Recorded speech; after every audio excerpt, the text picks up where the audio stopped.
La charla que les voy a dar hoy tiene como finalidad básicamente el llenado correcto o lo más correcto posible de la historia clínica.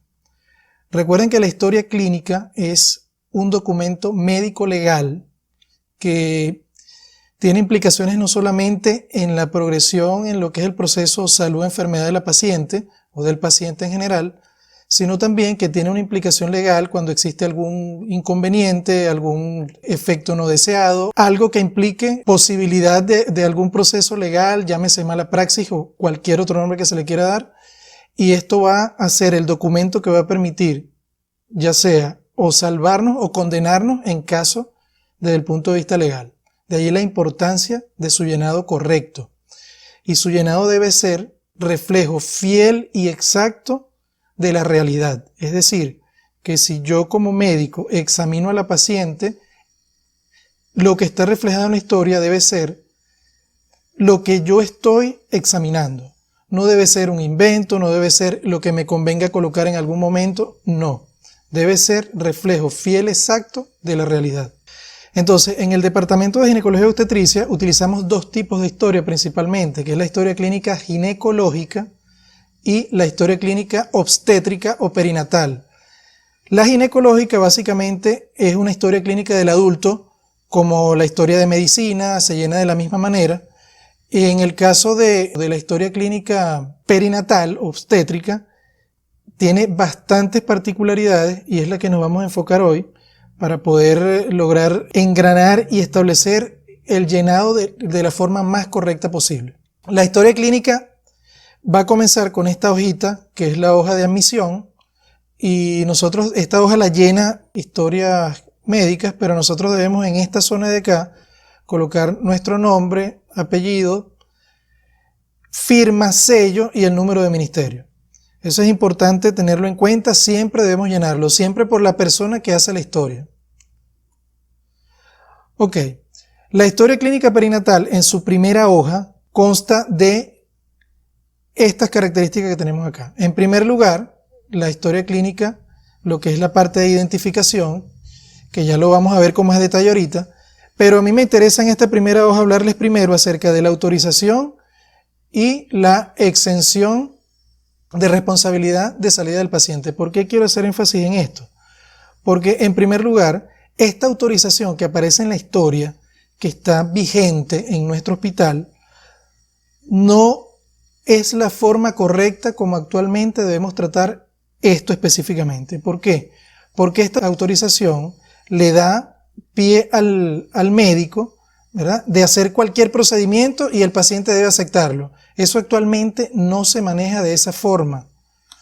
Actualmente se debe manejar el hecho del llamado consentimiento informado. Es decir, que para cada acto médico que se realice, debe existir un consentimiento informado específico que el paciente pueda entender, se le lean lo que se va a realizar, cómo se va a realizar, los efectos secundarios y posteriormente entonces él acepta o no el procedimiento. Pero nosotros no podemos o el paciente no nos va a autorizar a nosotros a realizar cualquier cosa que nosotros queramos hacer, como es básicamente lo que refiere esta autorización. Por eso es que a pesar de que esto está aquí, debemos tener claro que cada procedimiento debe ser establecido mediante un consentimiento informado específico. En segundo lugar, la exención de responsabilidad por salida del paciente. Tenemos muchas veces la mala costumbre, vamos a decirlo así, de decirle al paciente, si usted se quiere ir, váyase, váyase. Y eso no debe ser así. Debe ser todo lo contrario. Nosotros como médicos debemos hacer todo lo posible porque una paciente obstétrica, ya sea en la parte previa al parto o posterior al parto durante el puerperio, debemos tratar de hacer lo posible porque la paciente no se vaya contra opinión médica. Explicarle bien lo que le puede pasar si se va, si no se toman las medidas que se deben tomar. Y yo les aseguro a ustedes que en la mayoría de los casos, si nosotros le hacemos entender al paciente y al familiar que se debe quedar, ellos se quedan.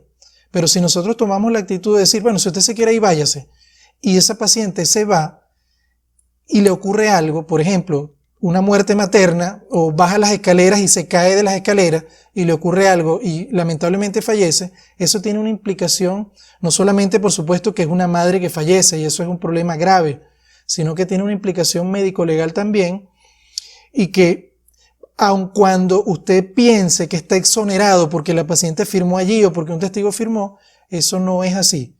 Esto usted sigue teniendo implicación desde el punto de vista legal, de ahí la importancia que tiene esto, de tratar de hacer lo posible y muchas veces hasta un poquito hasta lo imposible porque la paciente no se vaya del centro.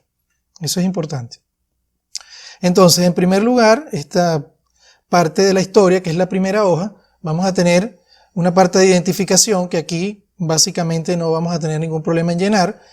Apellidos, nombres, edad, fecha de nacimiento, etcétera. Son datos que debemos preguntar al paciente o en su defecto, en caso de que el paciente no tenga la capacidad cognitiva o de conciencia, estado de conciencia para expresarlo, el familiar o el acompañante lo hace.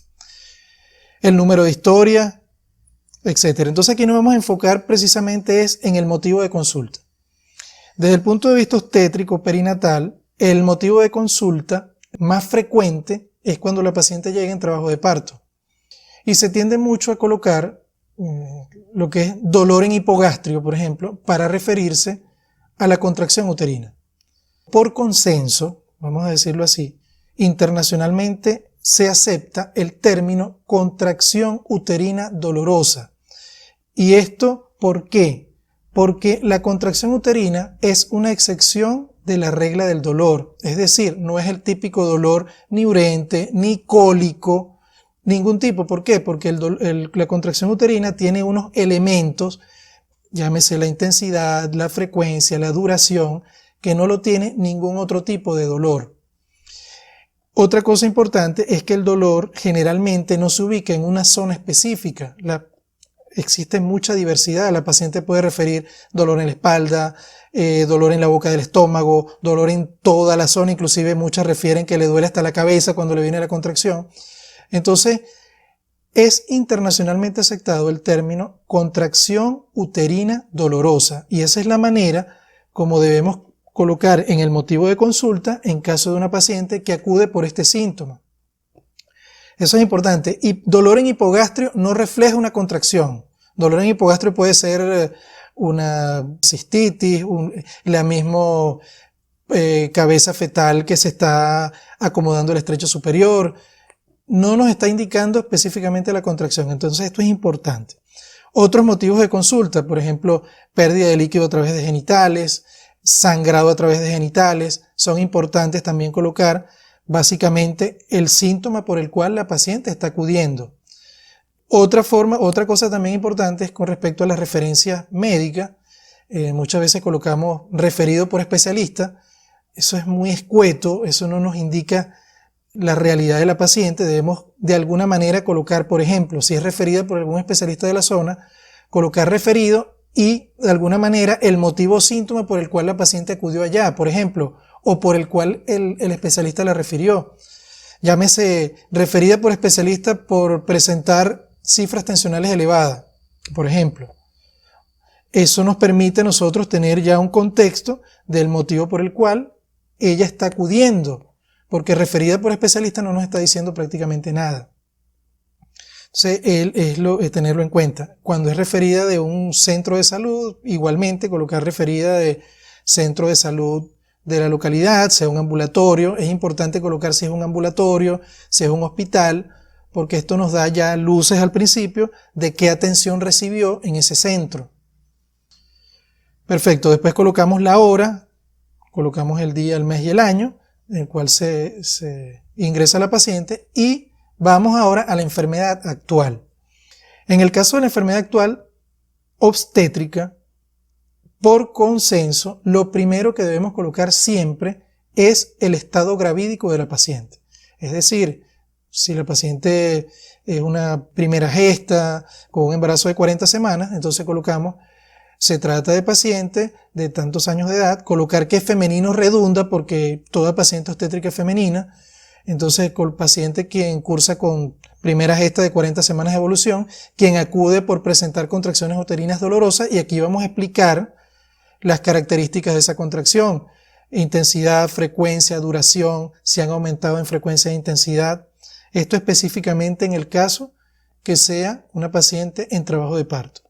Si es una paciente que acude, por ejemplo, por cefalea, por algún otro síntoma, por supuesto, como cualquier enfermedad actual, ya sea de medicina, etcétera, aquí vamos a explicar de manera detallada las características de ese síntoma en la aparición, la intensidad si en caso del dolor, si se exacerba con algo, si se atenúa con algo. Entonces hacemos una explicación precisa del síntoma en sí. Si es algún otro tipo de dolor, si es fiebre, se explican las características de la fiebre, tal cual como en la historia clínica del adulto. Pero específicamente en el trabajo de parto sí debemos tener y hacer énfasis en explicar de manera detallada la contracción uterina y sus características.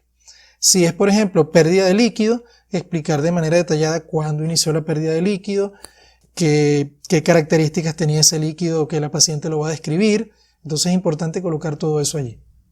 Con respecto al diagnóstico de admisión, este es un punto importante también porque se cometen muchos errores acá y aquí debemos tener una cosa siempre presente y es que el diagnóstico de admisión es el motivo por el cual la paciente es ingresada. No es colocar la historia clínica de la paciente en el diagnóstico. Eso no debe ser así. Cuando Historias Médicas va a hacer registro de estas historias no haya que hacer porque hay una cantidad de diagnósticos allí que la mayoría de los cuales no están ni siquiera establecidos en ninguna parte, ningún código, nada. Entonces se hace muy dificultoso y aparte que se llena esa parte de, valga la redundancia, de diagnóstico que lo que hacen es distraer, porque básicamente no es por el motivo por el cual se está ingresando. Por ejemplo, les digo, colocan embarazo no controlado, multiparidad, resultados de laboratorio, BDRL positivo, anemia de 9,5, eso no son diagnósticos, esos son resultados de laboratorio, factores de riesgo. Entonces eso no debe estar colocado en el diagnóstico de admisión, eso lo colocan en otra parte de la historia que está donde se coloca eso. Entonces, por ejemplo, si la paciente acude en trabajo de parto, colocamos primera gesta de 40 semanas de evolución en trabajo de parto.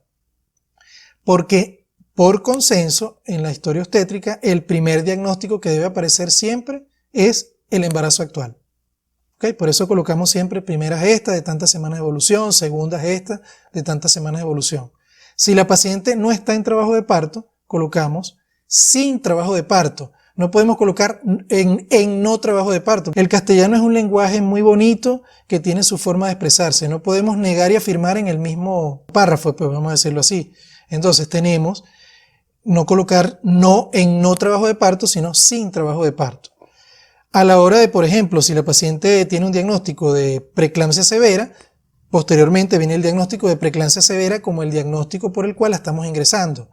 Que coloquemos alto riesgo obstétrico, preeclampsia severa, está bien, no vamos a discutir eso, se puede hacer, pero no es imperiosamente necesario. Lo importante es colocar el diagnóstico por el cual la paciente ingresó.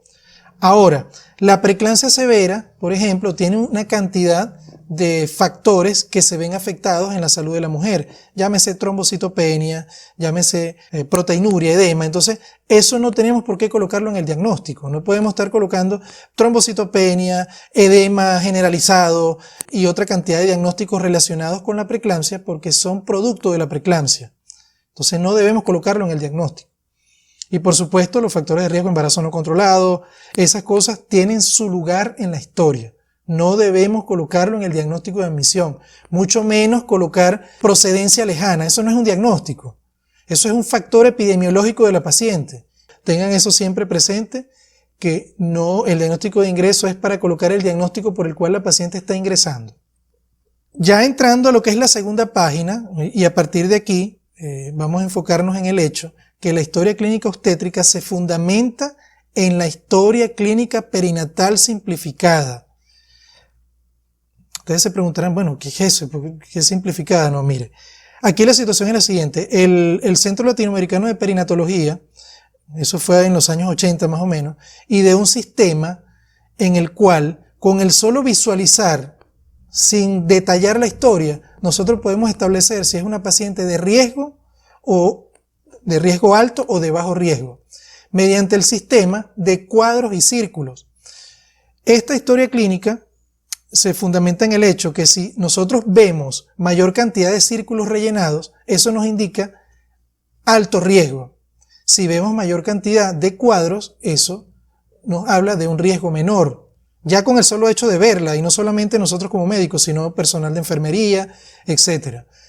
Para esto fue diseñado. Entonces, esta historia, comenzamos por la primera parte. Tenemos acá, como pueden ver, es un conjunto de cuadros y círculos, donde en primer lugar colocamos los datos de la paciente, historia clínica, número de caso, etc., su edad, y aquí establecemos si es menor de 15 años o mayor de 35. En ese caso, rellenamos el círculo. ¿Ok? Y así vamos, si la paciente no sabe leer y escribir, colocamos sí o no, vamos rellenando círculos y cuadros, el grado de instrucción, en esta parte de acá tenemos el estado civil, en esta parte de acá los antecedentes familiares, y vean que cuando no existen antecedentes patológicos colocamos cuadros, y cuando sí existen colocamos círculos, y eso nos permite estar alerta. Posteriormente, antecedentes personales, antecedentes obstétricos, y en este caso específico, en antecedentes obstétricos son los antecedentes, no el embarazo actual. Es decir, que cuando vamos a colocar gestas, si la paciente no tiene embarazo, colocamos que no tiene gesta, colocamos 0. No podemos colocar 1 porque el 1 corresponde al embarazo actual. Y estos son antecedentes. Colocamos si tuvo aborto, si tuvo parto vaginal o en el caso específico de la cesárea, si nacidos vivos o muertos, en este caso lo que es la finalización del embarazo anterior, el mes y el año, en este caso el peso del recién nacido, que con mayor peso, valga la redundancia, en caso de que la paciente tenga un solo hijo, por supuesto, colocamos el peso de ese hijo anterior. Si tiene más de uno, colocamos el que tenga mayor peso. Por supuesto, esto lo va a referir la paciente, si nació vivo o muerto.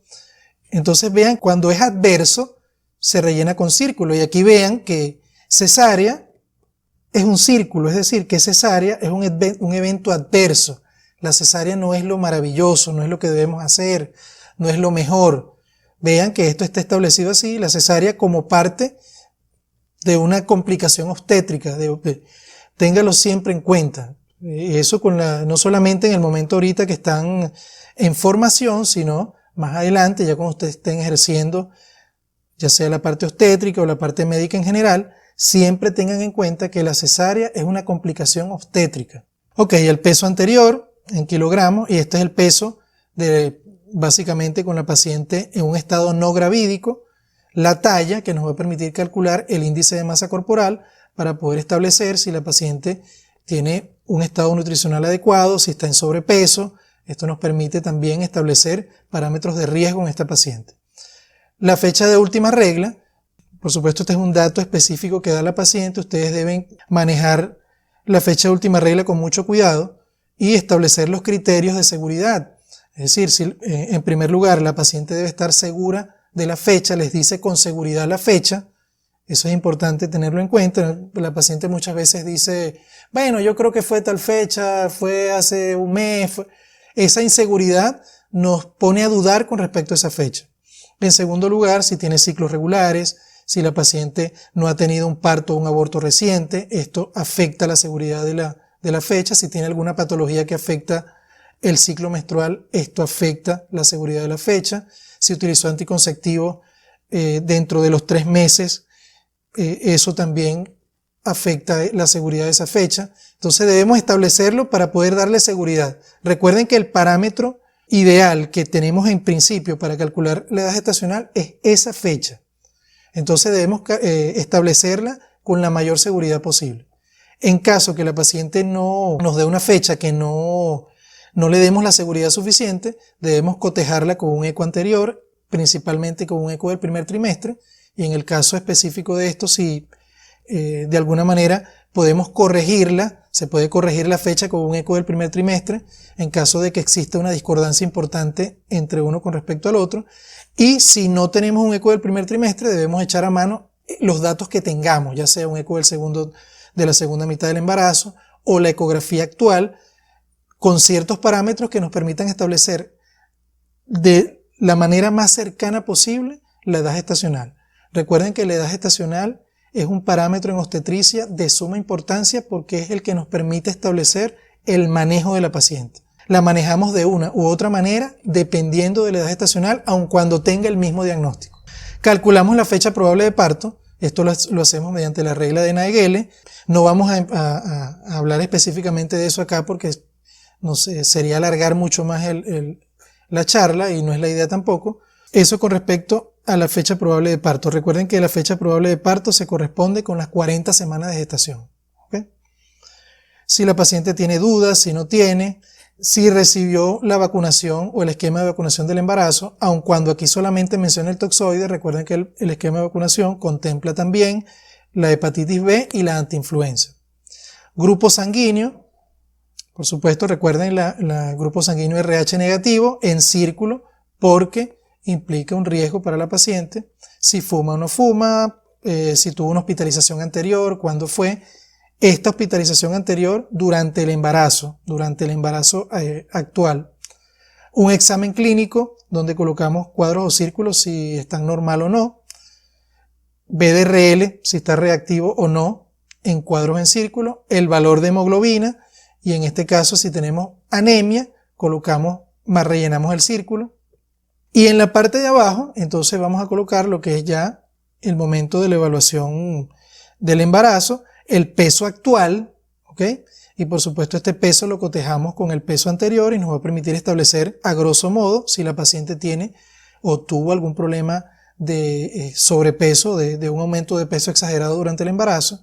La consulta prenatal, a cuántos controles asistió, si fue en el sistema público o no, pero básicamente aquí especificar cuántos controles tuvo. Entonces íbamos por acá por el ingreso, ¿ok? Colocamos en la fecha de ingreso la temperatura, ¿ok? La temperatura corporal de la paciente. Acá colocamos la edad gestacional, ya sea de acuerdo a lo que nos dio, de acuerdo al cálculo por la fecha de última regla, por el cálculo de acuerdo a la ecografía del primer trimestre o cualquier dato que tengamos en caso que no tengamos ningún tipo de ecografía, la paciente nunca se vio el embarazo. Bueno, tendríamos que hacerlo por la evaluación actual pues, del embarazo. Si la presentación es cefálica o pelviana, y vean que pelviano está en un círculo, el tamaño fetal, si está acorde o no, si el inicio del trabajo de parto fue espontáneo, si fue inducido, o si es una cesárea. Todo eso se marca aquí y vean que cesárea, como les mencioné anteriormente, es un círculo, no un cuadrado. Si las membranas estaban íntegras o rotas, todo eso lo marcamos acá. En caso de que estén rotas, colocar la fecha y la hora en que se rompen las membranas. Y en esta parte colocamos, en la parte inferior, colocamos algún dato relevante, como por ejemplo algún resultado de HIV en caso de que esté alterado. Podemos colocar también el tipo de sangre del padre, el padre del feto, sobre todo en caso de que la paciente sea RH negativo. Un dato de relevancia que nos permita complementar el interrogatorio que hicimos al principio y la evaluación que hicimos al principio. Y esa misma hoja, como ya lo vieron al principio, contiene el partograma. El partograma es una representación gráfica mediante un eje cartesiano de lo que es la evolución del trabajo de parto, que es la dilatación, el descenso de la presentación. Lo vamos a graficar de tal manera que podamos tener un instrumento que nos permita estar alerta ante cualquier alteración en la progresión normal de ese trabajo de parto y poder tomar acción, tomar conducta oportuna para evitar la morbimortalidad materna, fetal y perinatal. Ese es el objetivo fundamental del partograma. En el partograma debemos contemplar el hecho de que muchas veces decimos tenemos que abrirlo con 4,5 centímetros. Eso por consenso es así, pero el partograma se puede abrir inclusive en la fase latente, en la zona que está por debajo de la línea de base. Pero por consenso, y lo vamos a hablar de manera muy somera aquí, porque este es un tema bastante extenso, vamos a comenzar a abrirlo a partir de 4,5 centímetros. ¿Ok? Entonces, este instrumento, como les mencioné, es de suma importancia. Toda paciente en trabajo de parto encefálica de vértice debe tener un partograma. No se debe llenar si la presentación es viciosa, si está de cara o Si es un pelviano y va a trabajo de parto, no se contempla el manejo de esto, ya que todas las curvas de alerta están establecidas en trabajo de parto con presentación cefálica de vértice. ¿Qué datos vamos a colocar acá? Bueno, vamos a colocar lo que es la contracción uterina, y esto en base a la frecuencia de la contracción del lado izquierdo, en estos numeritos que están acá, ya lo vamos a ver específicamente, y lo vamos a señalar con un triángulo. En el caso como lo vemos acá, frecuencia de contracciones con un triángulo. En este sector también vamos a colocar lo que es la dilatación cervical, y lo vamos a establecer con un punto. Entonces, por ejemplo, si es 4,5 centímetros, aquí están los numeritos, colocamos un punto. En el caso de la frecuencia cardíaca fetal, que está de este lado, lo vamos a graficar con un rectángulo, ¿verdad? Y por ejemplo, si tiene 160 latidos por minuto, colocamos un rectángulo. Y los planos de Hodge, que también están graficados de este lado, los planos de Hodge, los vamos a graficar con un punto y un círculo. Ya lo vamos a ver con más detalle.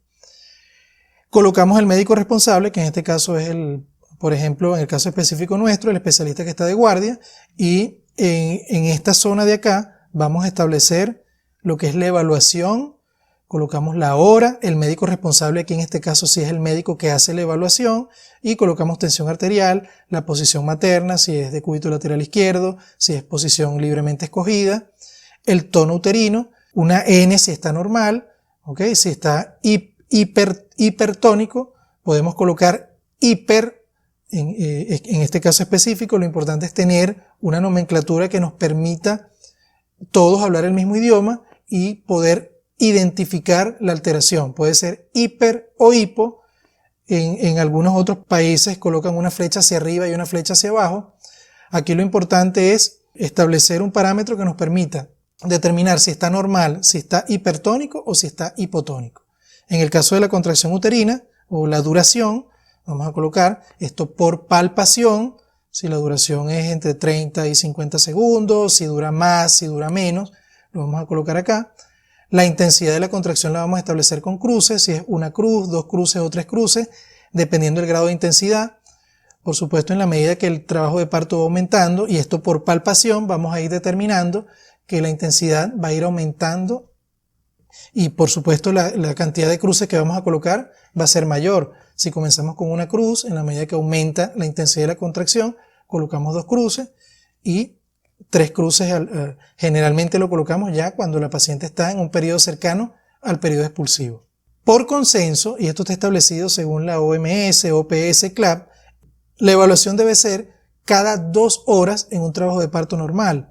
Ahora, si tenemos un trabajo de parto que se está viendo afectado en su evolución, podemos recortar el tiempo de evaluación, pero en un trabajo de parto normal, la evaluación debe ser cada 2 horas. Para llenar el partograma debemos establecer una curva de alerta, que esta curva de alerta nos va a permitir, por supuesto, darle la connotación de riesgo o de evolución alterada a este trabajo de parto, que ya lo vamos a ver.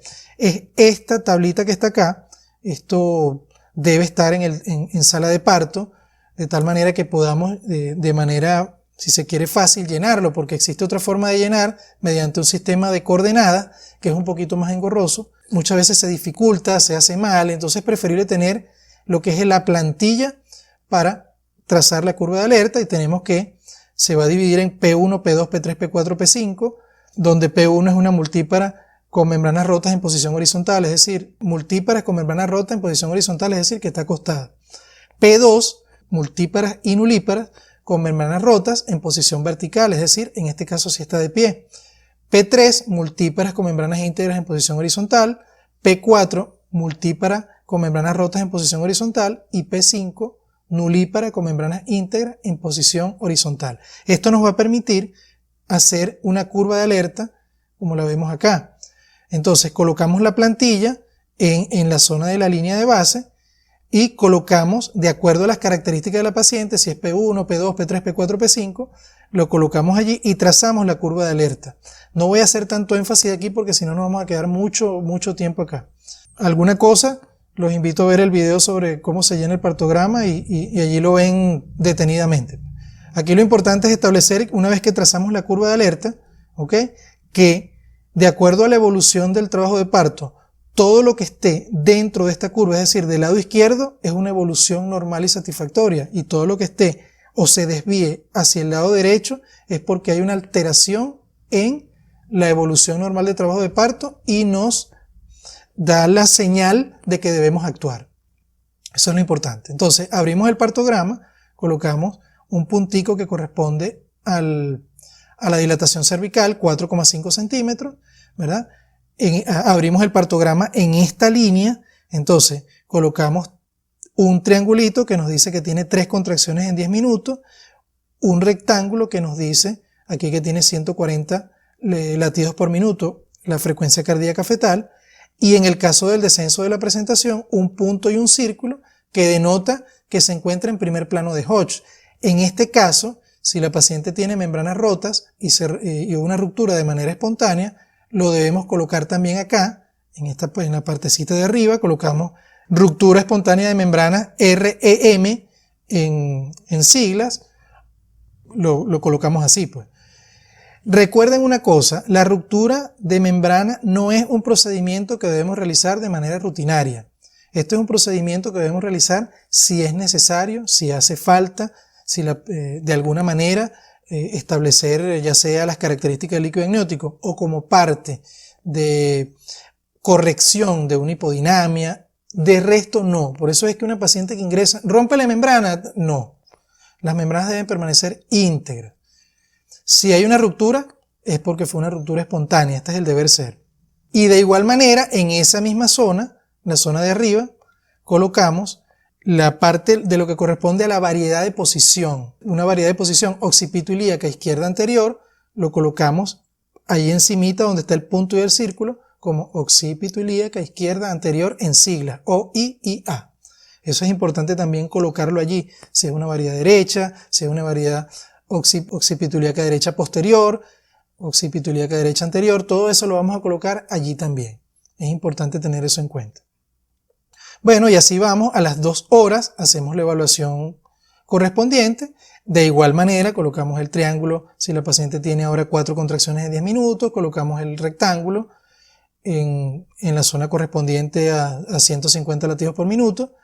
El descenso está progresando y ahora está entre primero y segundo plano de Hodge, y así vamos graficando hasta que la paciente tenga lo que es el periodo expulsivo de trabajo de parto. Y en cada evaluación, por supuesto, vamos a colocar lo que corresponde a el médico responsable, la tensión arterial, la posición materna, tono uterino, la duración de la contracción, intensidad y alguna observación a que haya lugar. Por ejemplo, en caso de que exista una ruptura espontánea de membrana, las características del líquido amniótico es importante colocarlas en las observaciones. Las observaciones están, o el sitio donde lo van a colocar, está en la página siguiente, que ya lo vamos a ver ahorita.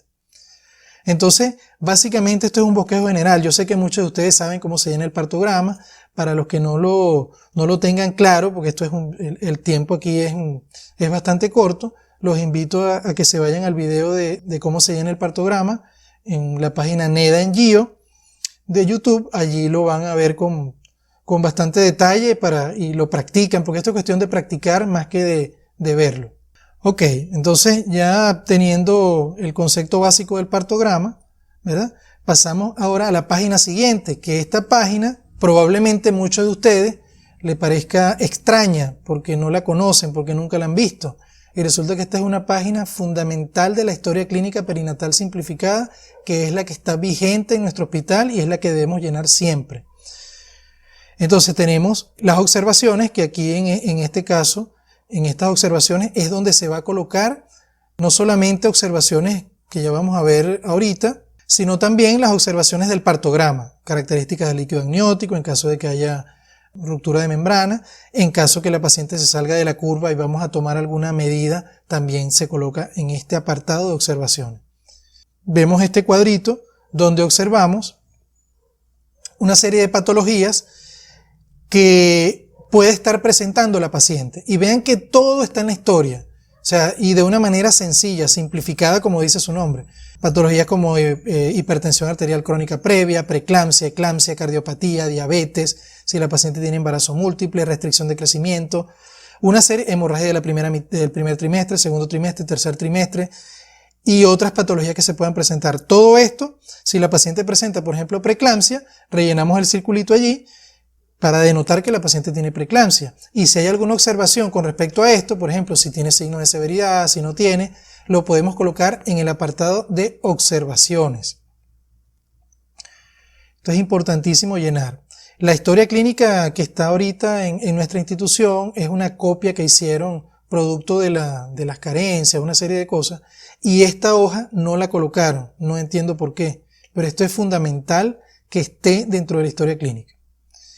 Y una vez que llenamos esto, ya el apartado siguiente es una vez que ocurre el nacimiento del bebé, pues lo que es ya el parto. Entonces aquí debemos llenar este cuadro donde nos indica la terminación, si fue espontánea, si fue por cesárea, si se utilizó si fue un parto instrumental, la hora, por supuesto, lo que es la hora de nacimiento, el día, el mes y el año, ¿ok? Por supuesto, si se atendió en un hospital, en un ambulatorio, se coloca acá, si fue en domicilio o algún otro se coloca. Si se llenó una ficha perinatal, es decir, si el recién nacido debe ser hospitalizado o pasa directamente al lado materno, si se realizó algún tipo o sea, si se intervino de alguna manera durante el parto, si se realizó el tipo de episiotomía, se coloca en esta parte de acá. Ok, ¿quién atendió el parto? Nombre de recién nacido, generalmente colocamos el nombre de la madre. Si el recién nacido nació vivo o muerto, si se realizó episiotomía, solamente decir si sí o no y si hubo desgarros o no. El alumbramiento, las características de la placenta, todo eso se debe colocar acá. Vean que todo tiene su aparte, o sea que de manera simplificada podemos establecer cada uno de los parámetros. Ok, si hubo alguna medicación durante el parto, si se utilizó anestesia, si se utilizó oxitocina, se coloca acá. Si se colocó algún antibiótico y las observaciones correspondientes se coloca en este apartado acá. Y acá, en esta zona, que es la parte inferior de la hoja, tenemos lo que es las características del recién nacido. Cuánto pesó, cuánto midió, si fue el sexo masculino o femenino, la edad gestacional por examen físico, si fue adecuado, pequeño o grande para edad gestacional, el Apgar, si ameritó reanimación o no. Todo esto debemos colocarlo en esta zona correspondiente a la evaluación del recién nacido. Y si hay alguna observación que colocar, se coloca acá. Por supuesto acá si fue hospitalizado o no, si tiene alguna complicación, síndrome de membrana hialina, síndrome de aspiración meconial, apnea, síndrome de distrés respiratorio, etc. Todo eso se marca acá. Y las observaciones correspondientes aquí. Si tenemos ya una paciente que tuvo su parto, ya pasa a la hospitalización, ¿verdad? Y se va a egresar, también la historia clínica perinatal simplificada tiene un apartado para eso. Y como pueden ver acá donde dice puerperio, ¿ok? Allí tienen la evaluación de la paciente durante el primer día y el segundo día. Ahí colocamos la temperatura, el pulso, la tensión arterial, la evaluación clínica de las mamas, la involución uterina y la característica de los lóqueos. Eso nos permite establecer lo que es la evolución de una manera simple o simplificada, la evolución de ese puerperio para posteriormente decidir o no un egreso. Y el egreso también está establecido en la historia clínica, lo podemos ver acá, egreso materno, donde colocamos el día, el mes y el año de egreso, si la paciente egresa sana, con alguna patología, o si se traslada, o si lamentablemente fallece, todo eso está establecido acá, si se le colocó anticonceptivos o no, qué tipo de anticonceptivo, y la referencia al control postnatal, que es fundamental. Toda paciente posparto debe ser referida a un control postnatal. No se debe decir, váyase para su casa y venga cuando vuelva a parir. No, debe ser referida al control postnatal. Por supuesto, el médico responsable del egreso se coloca allí también. Esto con respecto a la segunda hoja de la historia. Miren cómo vamos llenando de una manera sencilla todos los parámetros que identifican a la paciente tanto en el preparto como durante el parto y posteriormente durante el puerperio. Posteriormente está la hoja de evolución y aquí en la hoja de evolución, en primer lugar, vamos a colocar un resumen de ingreso donde sí vamos a establecer de manera un poco más detallada todas las características de la paciente. Iniciamos como siempre con el motivo de ingreso, lo que es la enfermedad actual, lo colocamos de manera detallada, los antecedentes, el examen físico de la paciente, todo eso lo vamos a hacer en lo que es el resumen de ingreso. Y se lo estoy diciendo porque esa historia clínica que tienen por allí tiene un esquema que no es el esquema correcto establecido en nuestro hospital. La siguiente hoja es de órdenes médicas. Las órdenes médicas ustedes deben llenarla estableciendo un esquema específico, es decir, en primer lugar debemos colocar el sitio a donde va a ser ingresada la paciente, por ejemplo, sala de parto. En segundo lugar, la dieta, si va a ser dieta absoluta, dieta completa, etc. En tercer lugar, la hidratación parenteral, de acuerdo al esquema establecido, si está en dieta absoluta o si es para hidratación, para expansión, etc., se establecerá allí. En cuarto lugar, los medicamentos que van a pasar por infusión, que se van a colocar dentro de la solución. Posteriormente, todos los medicamentos endovenosos, comenzando por la antibiótico-terapia, en caso de que lo amerite. Posteriormente, medicamentos sintomáticos, ya sea para el dolor, ya sea para protectores gástricos, van posterior a la antibiótico-terapia. Después colocamos otras vías, que en primer lugar tenemos por ejemplo, la vía intramuscular, vía sublingual, medicamentos que se coloquen mediante esa vía. Por último, colocamos los medicamentos que se coloquen vía oral, ¿ok? Después establecemos algún laboratorio que se solicite, alguna biopsia, alguna prueba, etc. Y por último ya lo que son los cuidados que amerite la paciente, si amerita, por ejemplo, aseo vulvoperineal, pararse, cuándo lo va a hacer, todo eso lo vamos a establecer ya al final de la historia, ¿ok? Siempre generalmente colocamos de último control de signos vitales y avisar la normalidad como una receta que siempre tenemos, lo colocamos de esa manera, pero no es algo que es imperiosamente necesario colocarlo así. Lo importante es establecer al final los cuidados que va a tener la paciente. Bueno, miren, básicamente esto era lo que le quería hablar acerca de la historia clínica, lo que es el objetivo de tratar de estimular lo que es el llenado correcto de la historia, es la finalidad de esto, ¿ok? Y establecer parámetros que nos permitan poder hablar el mismo idioma. Recuerden que la historia clínica es un documento médico legal, no se olviden nunca de esto, y que su correcto llenado y que esté todo establecido de manera fidedigna es lo que nos va a tener una secuencia lógica para el manejo adecuado de la paciente, y en segundo lugar, en caso de algún problema de tipo legal, es lo que nos va a establecer lo que nos va muchas veces a salvar a nosotros de implicaciones legales importantes que podamos tener. Bueno, muchas gracias, y ahora vamos a hacer un conversatorio ya de alguna pregunta que tengan, alguna duda, para aclarárselas por acá. Está la doctora Livia también, que va a intervenir. Bueno, no sé si los muchachos van a preguntar algo, pero sí quería más o menos hacer un poquito de hincapié en la cuestión del uso de la tinta, el color, de los colores, Ajá. de resaltadores, de correctores. Esa parte que vamos a decir que se ve como más estética, pero que también tiene una implicación legal. No sé si nos puedas hacer un comentario sobre eso.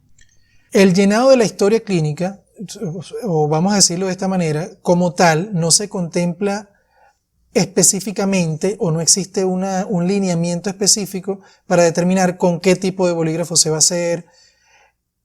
No lo hay. Lo único que está establecido en la historia clínica del color es en caso de muerte materna o muerte del paciente, el color rojo o el lápiz rojo, que eso nunca lo utilizamos, ¿ok? Ahora, el bolígrafo puede ser negro o azul. Lo que no debe tener la historia es variedades. O sea, porque la historia clínica debe ser llenada por la persona que evalúa al paciente. Esta persona, si va a llenar la historia con un bolígrafo azul, la historia debe estar llenada con un bolígrafo azul. Entonces vemos, por ejemplo, en la primera hoja, vemos motivo de consulta en azul, enfermedad actual en negro, y letras diferentes, de paso, letras diferentes. Entonces allí es donde está el problema. Esa historia clínica en su totalidad debe ser uniforme, debe tener uniformidad. Y en segundo lugar, debe ser llenada por el médico que esté evaluando a la paciente. No puede ser que venga alguien y te diga, mira, pon en la historia eso. Una persona que no evaluó a la paciente, pon esto porque es mejor ponerlo así porque tú sabes, no, ya va. Usted, como usted evaluó a la paciente, usted determinó una evaluación, usted debe colocarlo así en la historia de su puño y letra. O que venga otro, bueno, no, escríbeme aquí esta parte, no. De su puño y letra, de manera uniforme o lo más uniforme posible. Y por supuesto, eso implica que el color del bolígrafo también debe ser uniforme. No utilizar el color rojo, porque el color rojo indica, eso sí está establecido así, muerte, etc. Es preferible utilizar un lápiz azul o un lápiz negro, pero que sea uniforme. Con respecto al corrector, no se debe utilizar corrector. Es preferible, si se equivocan en la historia, tachar el error que cometieron y seguir escribiendo a utilizar corrector.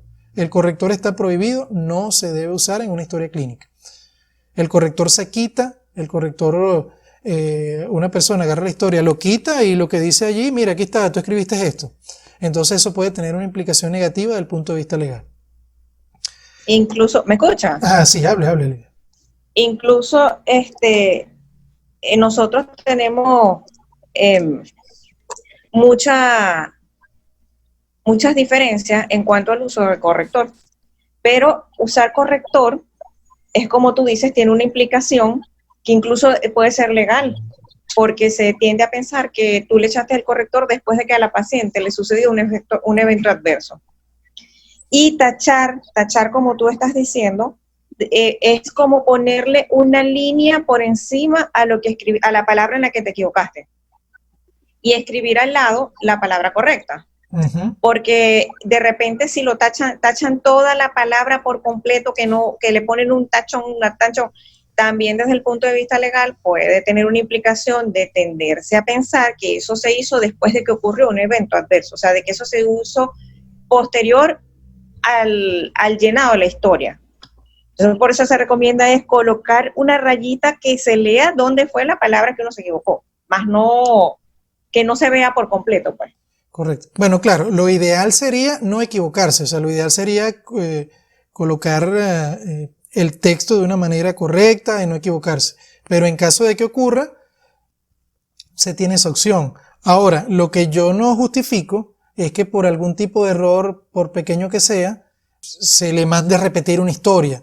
Recuerden una cosa, en la obstetricia, en la sala de parto, es fundamental nosotros estar prestos para atender a la paciente. Y por eso es que la historia clínica obstétrica es, como ustedes lo vieron ya, es una historia clínica simplificada, porque nos permite tener más tiempo para atender a la paciente. Si nosotros nos ponemos a escribir una historia y repetirla y pasar 40 minutos, una hora allí, capaz y la paciente nos hace una complicación, nosotros no la atendemos de manera oportuna y vienen entonces los problemas. La idea acá es realizar la historia de la mejor manera y lo más rápido posible para estar prestos para atender a la paciente. Si yo me voy a poner a estar repitiendo historia y repite, o sea, y la paciente sentada allí o afuera esperando y resulta que la paciente entonces hace una eclampsia, qué sé yo, después entonces pasa mucho que después vemos, ¿y qué pasó con el bebé? Bueno, no sé, cuando yo la vi tenía foco y resulta que la historia la terminan 4 horas después y entonces el feto sin foco, por ejemplo. Entonces esas son cosas que no deben ocurrir. Debemos tratar de hacer un llenado correcto, simplificado y rápido de la historia para poder estar prestos para atender a la paciente. Tengan eso siempre en cuenta. La repetidera de historia no es conveniente para la paciente. No se trata de decirle a un residente o a un médico, mira, repite la historia como por hacerle como un tipo de castigo. Aquí a la final no se trata de un castigo, se trata de la atención a la paciente. Ajá, lo otro que quería acotar, Edgardo, y con los muchachos, es el llenado del partograma. Una vez que uno hace el llenado del partograma, es porque uno ha evaluado a la paciente y ha hecho todo lo que es el tacto bimanual, la maniobra impresora de Müller, le ha medido la altura digna. O sea, cuando uno llena el partograma, uno le va a marcar la vía por donde va a pasar la paciente. Y eso no se puede cambiar. O sea, no puede decir que dentro de 2 horas hubo una reevaluación y resulta que no, ya no tiene 6 centímetros, ahora tiene 4. No, no, no, no, no. Definitivamente eso no puede ser. Y lo segundo es que el partograma es mal visto. La mayoría de las veces ven la curva de alerta como algo malo para el médico, porque olvidan a la paciente, lo ven como algo malo para el médico. No, no, no, se está saliendo la curva, vamos a acomodarla, dame otra hoja y vamos. No, es al contrario. Correcto. Es algo bueno para el médico, porque si se está acercando a la curva de alerta, es porque tenemos que reevaluar el canal, el móvil o el motor. Correcto. Entonces, no sé por qué lo tienden a ver como algo negativo. No, se va a salir de la curva, vamos a rehacer la historia. Pero bueno, señores, es que es al contrario. Si se está saliendo de la curva, vamos a reevaluar a la paciente. Si correcto. Yo como R3 subo de quirófano y vamos a ver, o sea, veo la curva, lo primero que uno ve es la curva que llenó el residente que haya visto a la paciente. Y si uno ve que se está acercando a la curva de alerta, lo primero que hace uno es darme un guante, vamos a ver qué está pasando, la dinámica, cuántos tiene. Uno se monta encima de esa paciente. Correcto. En el sentido de que se hace vigilancia con la paciente y uno empieza a determinar, a indagar dónde está la alteración, en el canal, en el móvil o el motor. Vamos a ver qué es lo que vamos a hacer. Y si uno detecta que la alteración es del motor, entonces uno hace una nota en la historia que en vista que la paciente tiene hipodinamia, se utilizan maniobras o medicamentos para corregir esa hipodinamia. No llevar a la paciente a quirófano colocando allí estación, ¿cómo es? Dilatación estacionaria. No. Hay que buscar dónde está, en el canal, en el móvil o en el motor. Correcto. No sé si tengas algún comentario de eso. Sí, porque en la mayoría de los casos ellos tienden a pensar muchas veces que la curva de alerta indica que ya la paciente, o sea, es irreversible, tiene que ir a cesárea. Y eso no es así. La curva de alerta, de hecho, la curva de alerta es P10. Es P10 de la evolución de un trabajo de parto. Todavía no está en la zona de alteración por completo. Por eso es que es alerta. Entonces nos permite a nosotros actuar de manera oportuna. Podemos corregir una hipodinamia. Muchas veces la hipodinamia es producto de la ansiedad de la paciente. Muchas veces es porque tiene la vejiga llena, el recto lleno. Entonces vaciamos vejiga, vaciamos recto, la hidratamos, hablamos con ella, la paciente se relaja un poco y después comenzamos o progresa el trabajo de parto de una manera normal. Entonces muchas veces son cosas o cositas que podemos hacer. Ahora, otras veces son cosas más graves. Por eso es que, como tú muy bien dices, hay que reevaluar. ¿Por qué? Porque muchas veces tenemos pacientes con desproporción y bueno, los ponemos en trabajo de parto por algún motivo, no se hizo el diagnóstico. Entonces resulta que cuando reevaluamos ya, al pasar el tiempo y la paciente en otras condiciones, nos damos cuenta, mira, la paciente no ha descendido, tiene estas características, reevaluamos la maniobra mesuradora de Pinar y vemos que está en un grado de desproporción franca, entonces nos permite en ese caso sí decir, no, esta paciente debe ir a cesárea. Pero en la mayoría de los casos, con una evaluación correcta, generalmente nos damos cuenta de una hipodinamia, que generalmente puede ser por ansiedad o por deshidratación muchas veces. Muchas veces cometemos el error de utilizar la oxitocina de manera indiscriminada. Entonces, si colocamos un poco de oxitocina al principio y después no tenemos más, o la paciente se tranca la vía no pasa, entonces esa disminución de manera brusca de la infusión de oxitocina hace que la paciente entre en hipodinamia, entonces tenemos problemas. Por eso es que, claro, estamos hablando aquí de historia clínica, pero lo que es la oxitocina y el uso de la oxitocina debe estar bien establecida, no usar la oxitocina de rutina, y eso nos va a permitir tener una evolución satisfactoria en la mayoría de los trabajos de parto. Entonces deben tenerlo en cuenta siempre. ¿Otra cosa, Livia? Se nos está acabando el tiempo. Ajá. En la parte de observación del trabajo de parto, ya cuando la paciente ha tenido su trabajo de parto, que dijiste que esa hoja no está en la historia actual, ajá, que ellos tienen que empezar a usar la otra historia, ajá, generalmente allí lo que colocamos, generalmente lo colocamos con siglas, porque las siglas internacionalmente son aceptadas. Por ejemplo, parto eutóxico simple, PES. Sí. D, recién nacido o con recién nacido a término adecuado para edad gestacional. RNATADE, adecuado para edad gestacional. O grande para edad gestacional. no tienen que estar escribiendo, no, esas siglas son entendidas tanto por obstetricia como por pediatría. Correcto. Y por cualquiera que lea la historia, porque son siglas internacionalmente aceptadas. Eso es así. Y es la visión que deben tener, que la historia clínica perinatal debe ser llenada lo más rápido posible, de la mejor forma posible, para estar nosotros prestos para atender a la paciente. Eso deben tenerlo siempre, no deben estar colocando. Mire, yo tengo aquí está, ve. Esto es el examen físico de ingreso. Esto es la hoja que inventaron, que yo no sé quién inventó esto. Examen físico de ingreso. Entonces, general, datos antropométricos. Ya esto está establecido en la historia. Esto no tiene por qué repetirse. Datos de este tipo. Signos vitales, todo esto está en la historia. Entonces, el examen físico como tal, ya por órganos y sistemas, lo vamos a hacer es un resumen de ingreso, que inclusive lo podemos posponer, no tiene que, atendemos a la paciente, llenamos la historia clínica simplificada, ¿ok?